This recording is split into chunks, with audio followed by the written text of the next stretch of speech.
Кадры, которых сегодня ждал весь день, весь мир. Лидеры нормандской четверки садятся за один стол. Зеленский первым делом берет стакан с водой. Фотографы кричат, просят повернуться к ним. Новичок Зеленский не сразу понимает, что происходит. Помогает Путин.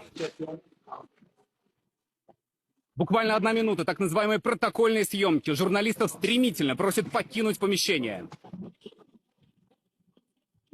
Это пока все кадры нормандской четверки на этот момент, хотя во дворце лидеры находились к этому моменту более 2 часов. Президент Путин быстро спускается по лестнице Елисейского дворца и направляется в левое крыло. Через несколько секунд наш оператор Александр Медведев успевает запечатлеть Владимира Зеленского, который пошел в ту же сторону. Туда же направилась Меркель. В кулуарах видны Владислав Сурков и Юрий Ушаков. Что происходит внутри Елисейского дворца и на каком все этапе, остается пока только гадать.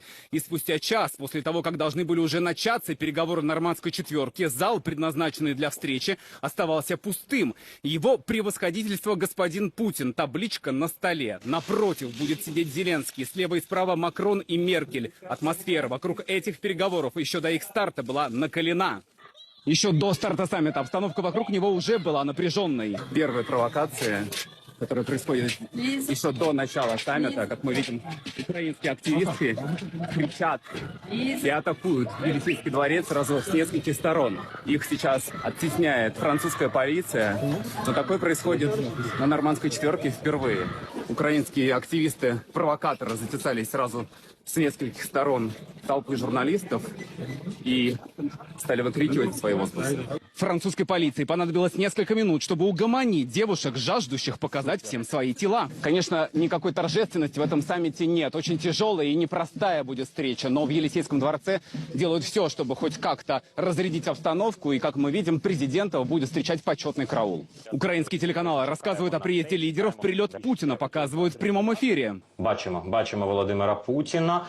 Так, виходить він у французькій столиці, спускається із літака. Несколькими минутами ранее во двор Елисейского дворца прибывает министр иностранных дел России Сергей Лавров. Ответив на наш вопрос, по сути, сообщает первую новость саммита. Какой настрой у вас?